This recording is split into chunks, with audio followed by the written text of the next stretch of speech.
হুজুরকে ডাক দেওয়ার পরে বলে, এ হুজুর রে, এটা একটা সম্মানী মেহমান ব্যক্তি, তুই জানিস না কত মর্যাদা। একজন ইতিমকে ভালোবাসে না, নবীকে ভালোবাসা। কোন সুবহানাল্লাহ। আমার নবী ছিলেন ইতিম। আমার নবী জন্মের আগে বাবাকে হারাইছে, জন্মের কয়েক বছর পরে মাকে হারাইছে, দাদাকে হারাইছে। ইতিম নবী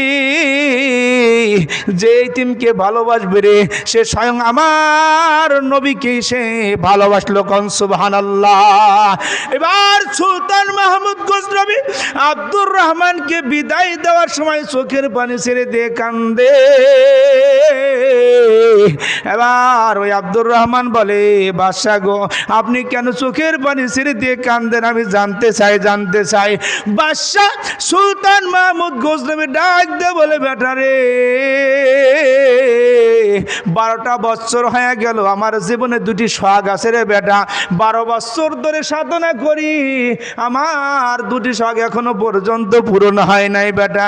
তুই একজন এতিম, তোর কাছে আমি দোয়া চাই, আমার জন্য দোয়া করবি রে বেটা, আমার জন্য দোয়া করবি। আল্লাহ যেন আমার ওই দুটি আশা পূরণ করার তৌফিক দান করে। কোন আমিন।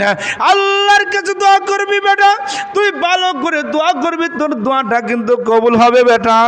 এবার ওই আব্দুর রহমান ডাক দে বলে, বাদশা গো, দুটি আপনার আশা কি কি আমাকে বলেন না? বলে, 1 নাম্বার আশা হলো রে, আমি প্রত্যেক দিন এশারের নামাজ পড়ে আমি 100 বার করে দরুদ পড়ি, এরপরে আমি শুয়ে থাকি আর মনে মনে ভাবি, আমি যদি দয়ার নবীকে স্বপ্নে দেখতে পারতাম রে বেটা। 12টা বছর ধরে সাধনা করতেছি রে আব্দুর রহমান, আমি এখনো পর্যন্ত দয়ার নবীর সাক্ষাৎ পাইনি। তুই আমার জন্য একটু দোয়া করবি রে, দয়া করে যেন দয়ার নবীর সাক্ষাৎটা পেয়ে যা।